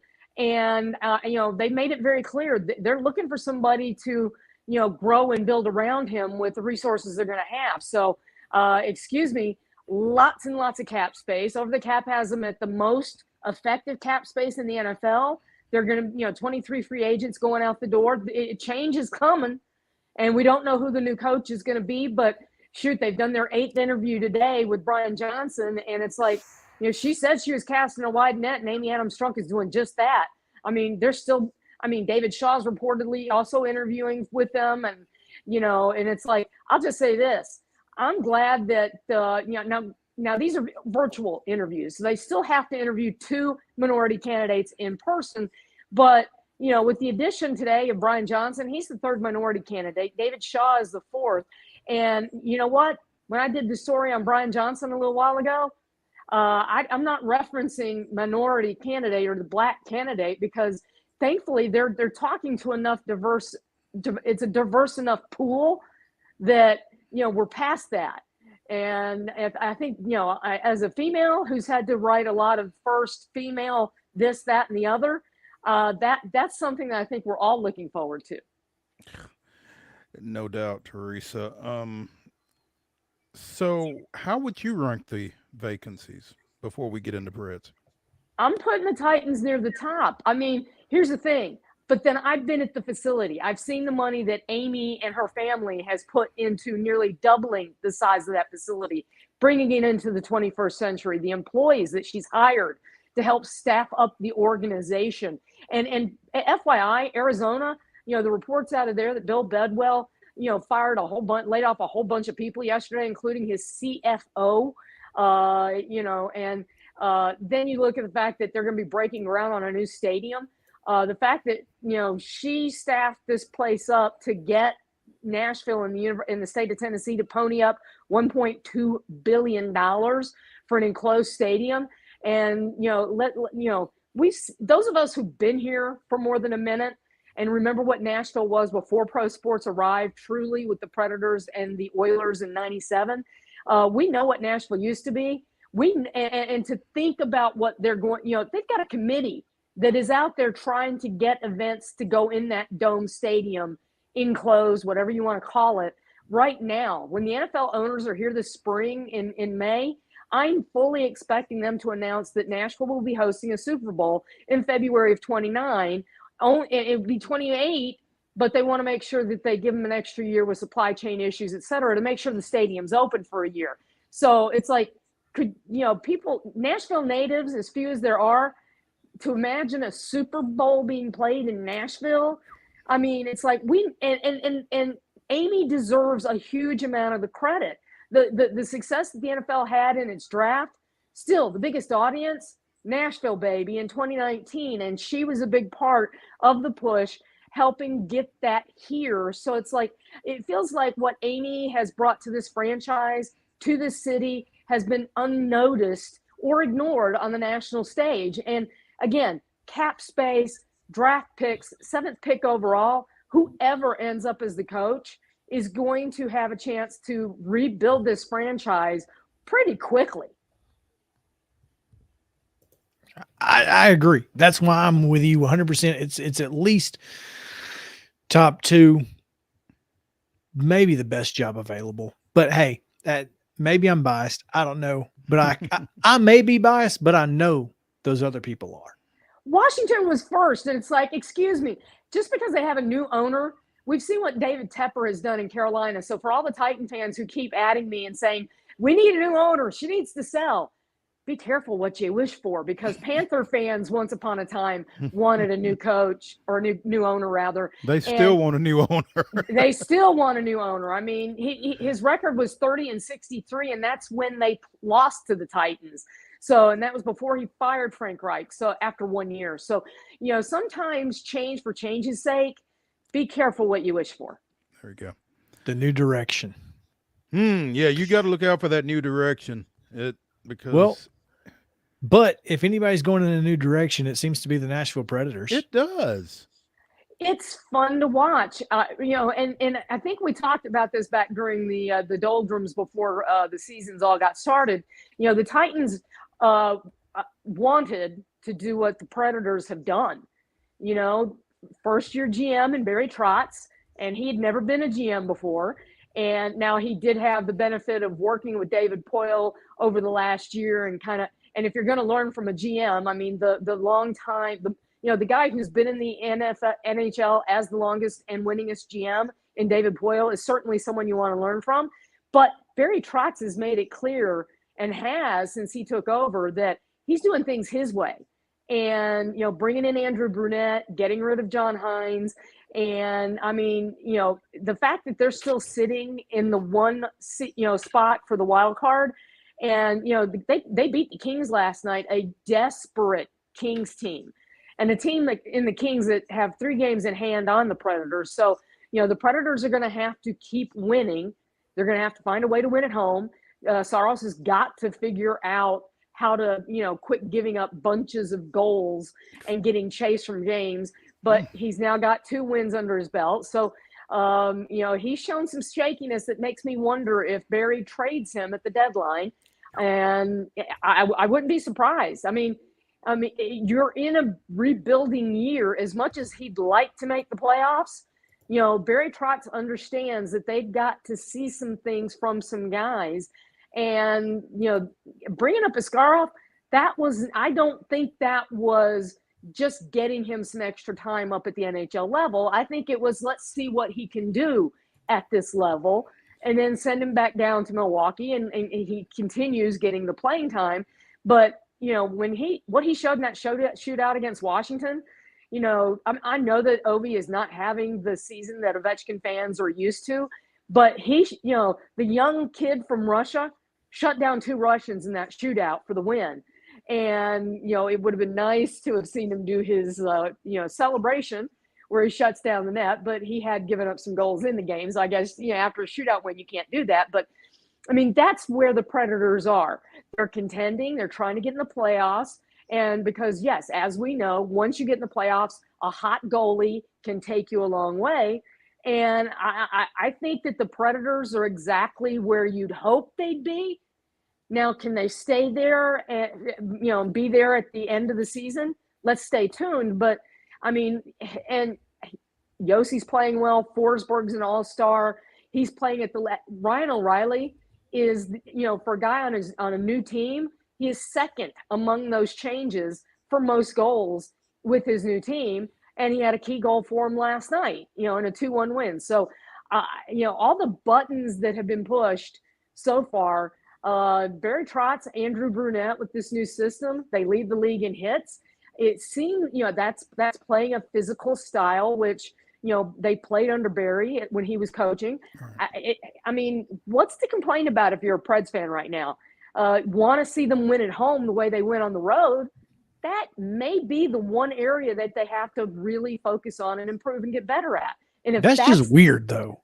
It is weird. I mean, the atmosphere in Smashville remains among the best in the league. So it's they've got to find a way to make themselves feel at home, or maybe feel like they're on the road when they're at home. I don't know what it is, but that's the thing. Once they get that figured out, if they can continue playing as well as they do on the road, then, all bets are off. I mean, that's the thing. I want to see them get in the playoffs and see what they can do once they're there, because, well, Lord, anything can be better than not making the playoffs. Or in John Hines' last appearance, they were swept for the one and only time in this franchise's history. And the fun thing on Monday, they're going to be doing a thing in the morning where they've got some of the members of the original team, the 1998-99 team, signing some pucks, and they're putting them on the wall up there at the arena.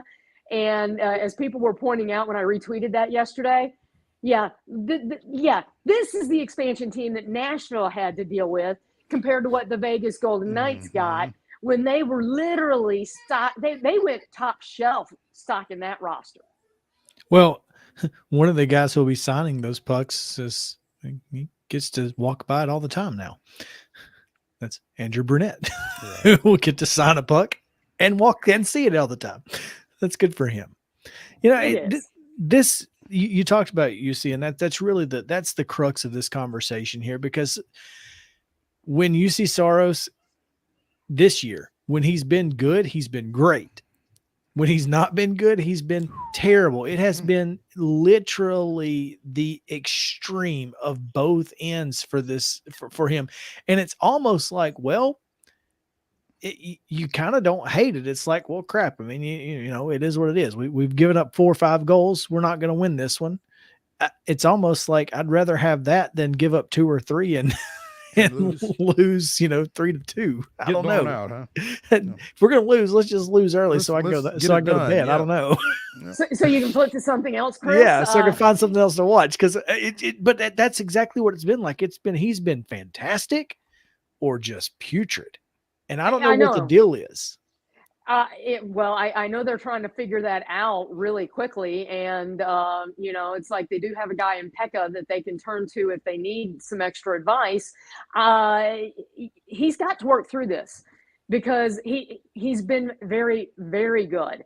And he's getting to a point where, at contract status, he's going to be wanting another deal sooner rather than later. And I think that the Predators would, here's the thing. Goalie seems that shelf seems to be pretty well stocked. I think that if you're Barry Trotz and Andrew Brunette, you want him to play really, really well leading up to the trade deadline, so that you can see what kind of assets you could get in a trade for him. And then, yes, bring up Askarov and go with him and Lankinen in net, because Lankinen has been fairly good when he's been on the ice this year. So I that's my hunch. Now, they may be thinking the other way, that we want him to be good because we want to extend him. That I think that's what David Poyle would be thinking. But again, we've made very clear, Barry Trotz has made very clear he's not David. So, but either way, it helps the Predators if they get good UC Saros rather than the bad UC Saros, because I mean, I don't know about you, yes, when they're getting blown out, you can switch over to something. I highly recommend zooming the bear. If you haven't seen that yet, after the Emmys the other night, I'm finishing up a binge watch of that. And it is pretty amazing, I'll just say. But either way, you want them to be good because, again, this team is trying to do a fast rebuild and keep things in place. That's why they brought in Ryan O'Reilly. That's why they had, they've got some veterans. They're giving lots of playing time to young guys to give them chances to develop. And net is this team from the very beginning has been built from the net out. And you need to know if Saros is the guy going forward for you, or if he's a guy that you need to trade so that you can get some more assets to keep building this team to where it wants to be, which is a perennial contender. So here's the good thing. Go ahead. Talk nicely. Yes. Given Saros' inconsistency right now, what is his trade value relative to what it was? Has it changed? Well, I think it has changed, and that's why you need to see consistency out of him, through the next few weeks. I mean, I'm trying to think when the trade deadline is, but you're within 2 months of that. I mean, Lord, it's January 19th. I mean, thank God for cell phones, because yes, the clock has changed, but thanks to this coaching search with the Titans, I don't know what day of the week it is or what the date is unless I look Friday, at my phone. March 8th. Well, there that you is go. The deadline. So that's about 6 weeks, I think. I know this because I'm about 5 weeks away from a vacation. So you want to see priorities. Hey, baby, March is filled with SEC tournament and NCAA madness down in Memphis, first and second rounds men's tournament. So, yes, mama needs a rest. 7 weeks from today. Oh, there you go. Thank you. Hey, I'm a journalist for the math, baby. But anyway, yeah, ignore the diploma back there. When I went there, you didn't have to take math. I took biology instead. The fact is, though, you want Saros consistently showing that he can make stops, that he can be among the best in the league, so that you can maximize the trade value. If he ends up, if you don't get what you want as an offer, then you can still always sign him to a new contract. But if you can get something in trade for him, more assets and such, and clear up a space to look at Askarov, then I think you do that, because they are rebuilding. They are playing a lot of young players. And, while Saros is still technically a young goalie, they've got younger guys behind him who, that I think that they'd like to see in net night in and night out. I know Predator fans would love to see Askarov in the net night in and night out and see what he can do. Here's the good thing. You have two options here. You bring Askarov up, you show him off. Maybe you can trade him too. Maybe he's the guy instead of Saros, if Saros is the guy you want long-term. If he's not, you can trade either of those, get prospects in this rebuilding year, and feel good about your goalie situation for the next 5 or 6 years going forward, whether it's Askarov or Saros, depending on, how those trades go. So I feel like they're in a really good position as far as the trade deadline is concerned. Agreeing that they don't have to force something. They don't have to be desperate. They don't have to say, you know what, we've got to do this and take something less. I think that they can be picky and choosy, and that's a good thing. I would say this. I like Askarov's youth because, while Saros is certainly not an old goalie, 28. Well, he's ding, ding, ding.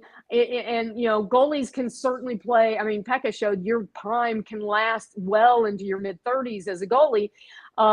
This might be the prime time to get the maximum value in trade for him while you've got a, younger goalie behind him. So, I don't, and that's the one thing is they keep finding ways to find goalies that can play for this franchise. I mean, the fact of the matter is this franchise has been that's the one area that they have truly excelled in finding goalies from the very beginning. So Pekka took it to a new level, and he set the level that all goalies will now be measured by in Smashville history. But that said, I think now is the time to try and see if you can get the most out of Saros. But to make that work, need consistency from him on the ice, one way or the other, to show you something.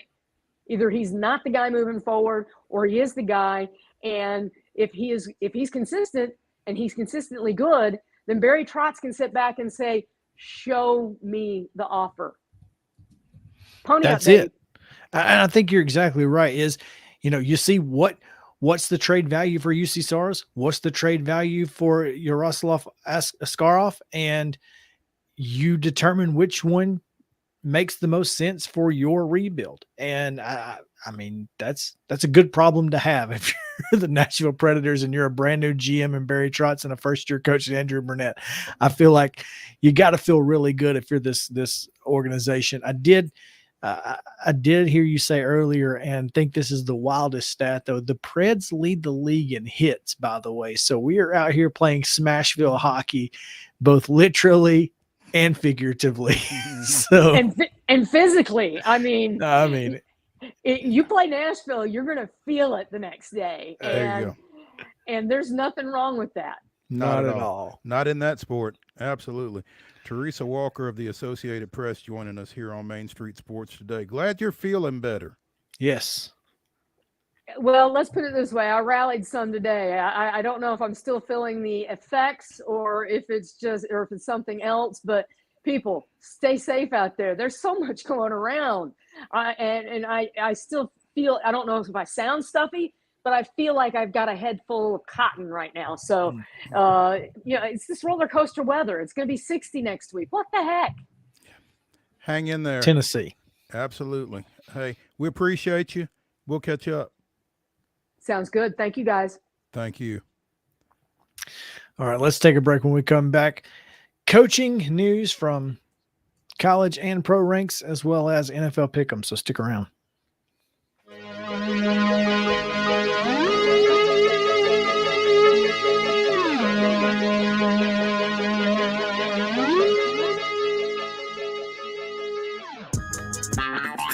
This is Chris Yao with Main Street Sports Today. Every show, Mo Patton and I welcome friends from all across the sports landscape, from high school coaches and reporters to national, college, and pro sports personalities. You never know who might stop by for a chat. AP Tennessee Sports Editor, three-time Tennessee Sports Writer of the Year 2020 TSWA Hall of Famer. She covers the Titans, the Predators, the Grizzlies, college football, and hoops. Please make welcome Teresa Walker. Former University of Tennessee, former Team USA Olympian, ex-Cy Young Award winner, R.A. Dickey. R.A., did I miss anything? Man, that was sweet. Yeah, I need to listen to that before I go to bed every night. That was nice. Has 5 sports Emmys. That's not bad for the other guy in Wham, Ryan McGee. The other guy in Wham married the best looking girl, Bananarama. So the other guy in Wham had a pretty good life. From preps to pros, we're taking on the sports topics you care about. Tune in across Main Street Media social platforms at 2 p.m. or on demand on your podcast distribution platform of choice.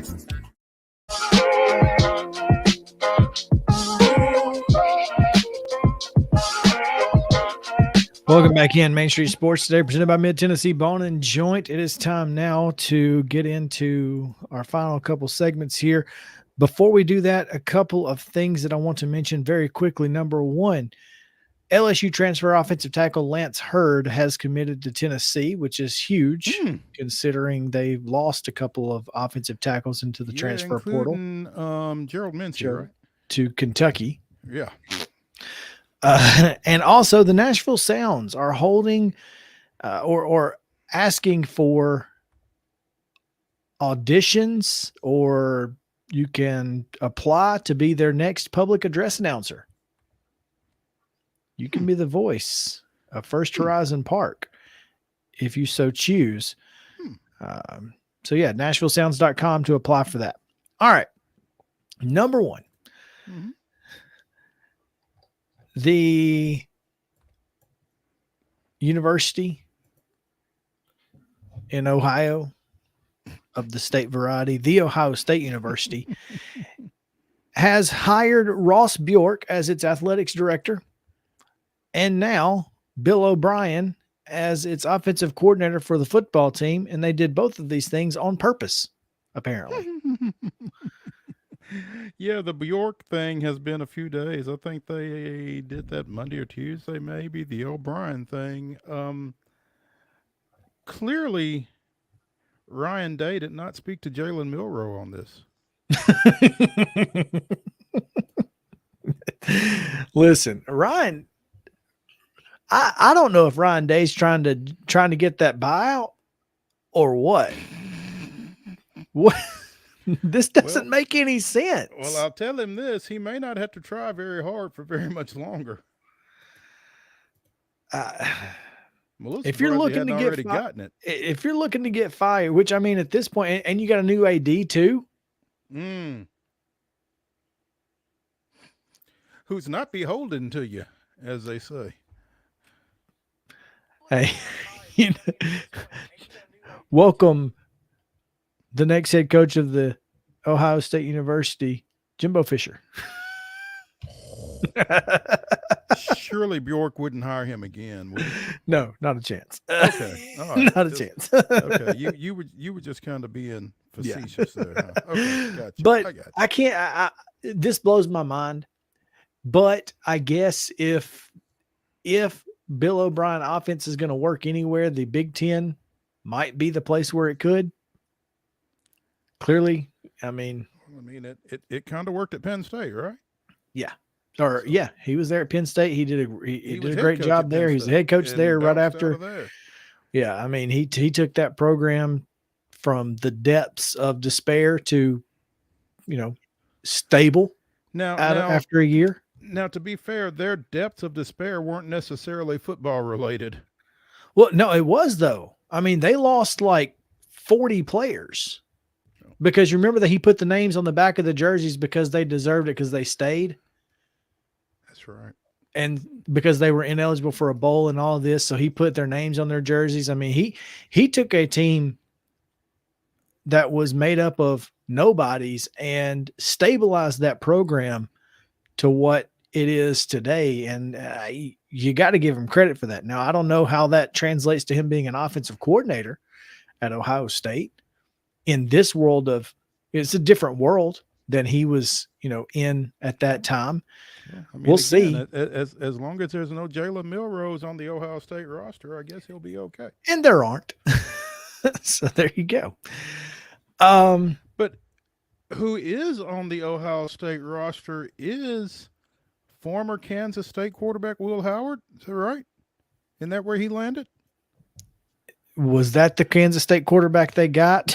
I believe there were 3 in the portal. I can't remember which one was which. Yeah. I think Will Howard is the right one. Yes.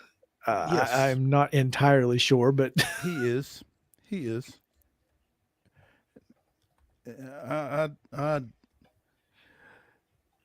Ohio State getting quarterbacks from Kansas State, I didn't have on my bingo card, but I mean, hey, whatever works. Whatever works. So we'll see how it works out. I don't think it's going to be very good. I think Ryan Day is going to end up fired, but I could be wrong. I have been before. How? I don't know. I got nothing. I mean, I guess like you said, with the new AD, it's not out of the realm of possibility. Also, quarterback transferring, since we're talking about it, might as well talk about Diego Pavia finding his way to Nash Vegas and West End from New Mexico State following what we told you earlier, and that is Jerry Kill being an assistant to Clark Lee. So, and Tim Beck, the offensive coordinator, also came from New Mexico State, right? That's right. Yeah. So Diego Pavia. That quarterback room got crowded pretty quick, didn't it? Also, TJ Finley, we're going to have to deal with him, Mo. Western Kentucky. That's a heck of a move for him. That's brutal a heck of a for move us. for him. It's absolutely brutal for us, but it's a heck of a move for him. I mean, if you want to get somewhere where you can throw it. Now, I mean, I thought he threw it a pretty good bit at Texas State with G.J. Kinney, but if you want to get somewhere where you can throw it 35, 40 times a game, that's probably the place to be. Yeah, no doubt. Ooh. Yeah, Bill. That's not good. No. And since we were on the topic of Bills, Bill Belichick has been seen at a Chick-fil-A in Atlanta ahead of his meetings with. Yeah. Are we sure he was seen? Yes, there's a photo. There is a photo of Bill Belichick inside of a Chick-fil-A in Atlanta. Okay. All right. And so this isn't Dan Lanning in Tuscaloosa then. No, my Grant McCauley quote tweeted it and said, "Bill Belichick Filet," which may be my favorite pun of the day. So anyway, Bill Belichick's going to be he's going to be the next head coach of the Atlanta Falcons. Just so y'all know. And apparently Brian Flores is going to be DC and assistant head coach. That's a heck. You know what? That may actually work. If that is the way it goes down, then the Falcons won this coaching hiring cycle, I think. Well, I mean, sure, depending on, but I don't think you can get better than Belichick and Brian Flores. All right, we got a few minutes left. Why don't we pick some NFL games? What do you say? Let's do it, as Tone Loke would say. Do you have yet last week's? I do. Go ahead and give us those results. I know I lost them. Justin, do you want me to give you this week's results? I was Baker all day, so I have that going for me, right? Say what? I was Baker Mayfield all day last week. You were Baker Mayfield all day, and you ended were on a the high only note. person on the panel that was Baker Mayfield all day. So, yeah. What else did I do? You got that one, and you got Kansas City, as did all of us. Okay. And that was it. Justin was 2-4 in. Oh, see, that would have been an act of the audio. The gods. Yeah, I was going to say like some sort of video. Act of the video gods there to take Mo out. Yeah. 2-4, he said. There he is. Yeah, here I am. Justin 2-4. Yow 4-2. I was 4-2. Nice job, fellas. Yeah. All right. Well, we got 4 more to pick. We start with Saturday and ESPN, 3:30 Central Time, Houston and Baltimore. Remember, straight up. So this should be easy, right? Should be. It's like I'm going to the beach. Let me get my flip-flop and hit up CJ Stroud. Dude's different. I've heard a lot this week. Yep.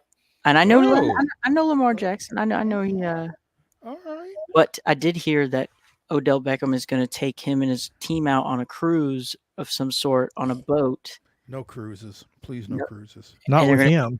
Yeah, exactly. So if that's the case, then I'm going Houston too, but I'm going to pick Baltimore and hope that he wises up.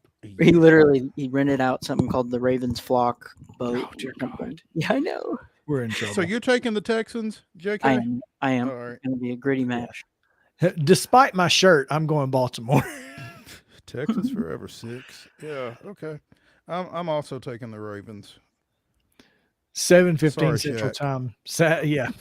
Hey, did you see he was number 35 on a list of the top 100 most hated football players in the NFL? And I don't understand what he did. No, Shaq Mason. But yeah, we gotta talk about that some other time because that blew me away. I don't know who he made mad, but no, I had not seen that to answer your question.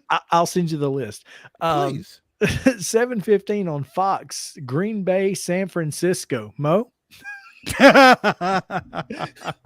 You took the Packers last week. Good job, but I did, and I came out smelling like a rose, but I am not taking the Packers this week against the number 1 seed at 49ers. Sorry to whoever I need to be sorry to. I'm taking San Francisco. Go ahead, Chris. Justin. You got it. I You got got it. I got the Niners. I'm gonna go with. Didn't the Niners get beat by the Steelers in the regular season? I'm going with Jordan Love. Let's go. Let's roll. All right. Jordan Love. Okay. You know, I will say this. I won't be surprised.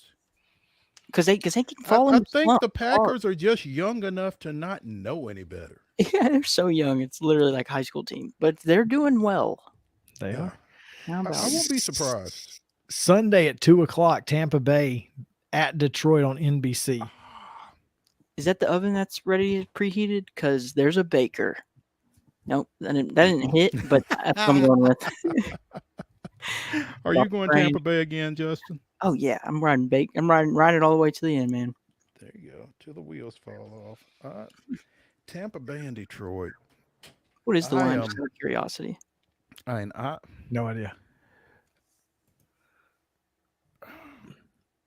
6.5 Detroit. I hesitate to take Jared Goff, but the Lions are playing some awfully inspired football right now. I'm going with Detroit. I think that's the key, is that they are awfully inspired and their coach is a motivator of men. Yeah. It would be hard. I'm not going to lie. Like, I would actually like the Lions to win the whole thing, but be cool. It would be even cooler to see Baker Mayfield win the whole thing. That would be awkward. Yeah, it would be very awkward. And finally, they're asking you to get out and shovel some snow again. Buffalo at home against Kansas City, 5:30 on CBS to round us out. Bloodbath. Or no points are going to be scored. So here's the deal. To be the man, you got to beat the man. And as far as I'm concerned, that's what Kansas City and Patrick Mahomes are. I'm taking the Chiefs.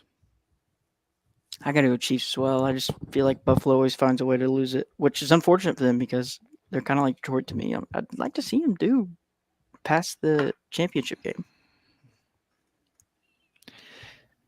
Okay, so I just don't like Buffalo. Like the alrighty then. I've been off the Buffalo train since about week 3. And I think they have been. Now let me ask you something. Are you off the Buffalo train or are you off the Josh Allen train or both?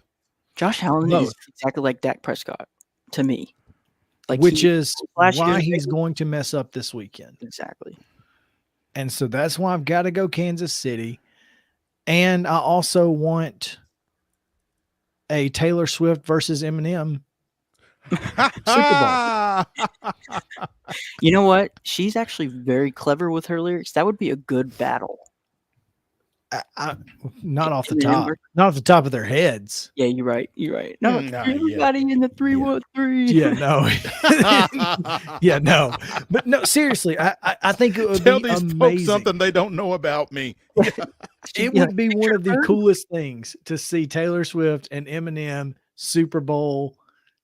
Give it to me. So I'm going Kansas City in hopes that that's what we see. That would be sick. Oh, all right. Well, that's going to do it for the show. We appreciate you guys hanging out with us. We've got Monday coming to you. We'll react to everything that happened in the weekend of sports, college hoops, pro football, and more. We're going to have great guests, as we always do, at 2:00 here on Main Street Sports Day, presented by Mid-Tennessee Bone and Joint. Mo?